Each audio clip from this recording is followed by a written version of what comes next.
प्राचीन काल में हिमालय की तराई में बसा एक विशाल और समृद्ध राज्य था, सूर्यगढ़। यह राज्य अपने न्याय, विद्या और शांति के लिए पूरे आर्यावर्त में प्रसिद्ध था। सूर्यगढ़ के राजा थे महाराज अयोधर। वे वीर, धर्मपरायण और अत्यंत बुद्धिमान थे।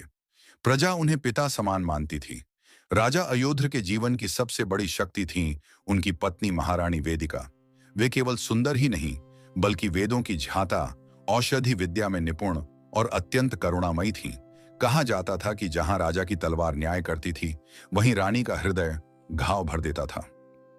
अध्याय 2, रानी का रहस्य। रानी वेदिका के विषय में एक रहस्य पूरे महल में फुसफुसाहट बनकर घूमता रहता था। कहा जाता था कि रानी का जन्म साधारण नहीं था। वह किसी राजवंश से नहीं, बल्कि एक तपस्वी अर्षि के आश्रम में हुई थी। अर्षि ने राजा से कहा था, यह कन्या साधारण नहीं है। यह काल के प्रवाह को बदल सकती है, पर इसके भाग्य में गहरा दुख भी लिखा है। राजा अयोध्र ने उस भविष्यवाणी को कभी मन में स्थान नहीं दिया। अध्याय 3, सुख का स्वर्ण युग।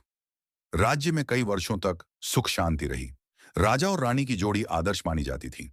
यज्ञ, उत्सव, शिक्षा और कला का विकास हुआ।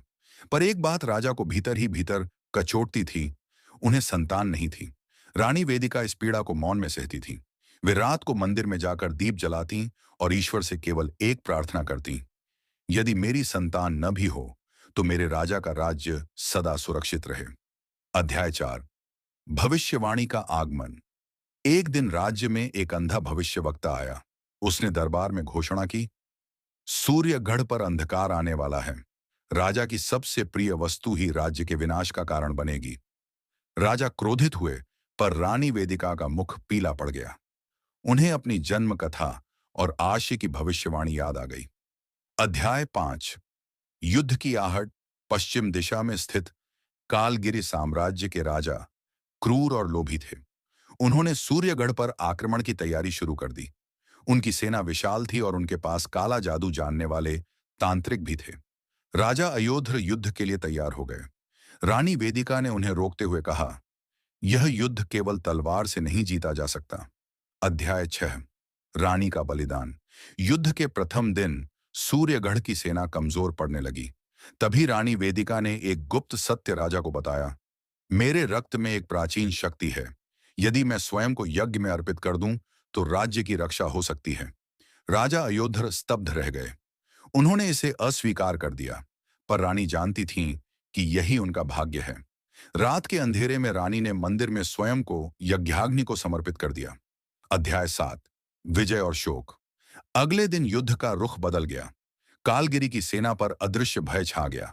वे भाग खड़े हुए। सूर्यगढ़ बच गया, पर राजा अयोध्र सब कुछ हार चुके थे।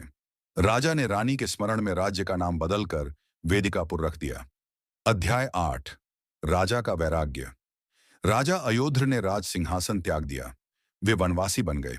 कहते हैं, उन्होंने अंतिम सांस उसी आश्रम में ली जहां रानी वेदिका का जन्म हुआ था। अध्याय 9, लोक कथा बनती कहानी। आज भी ग्रामीण कहते हैं, जब वेदिकापुर में दीप जलते हैं तो रानी वेदिका की आत्मा राज्य की रक्षा करती है।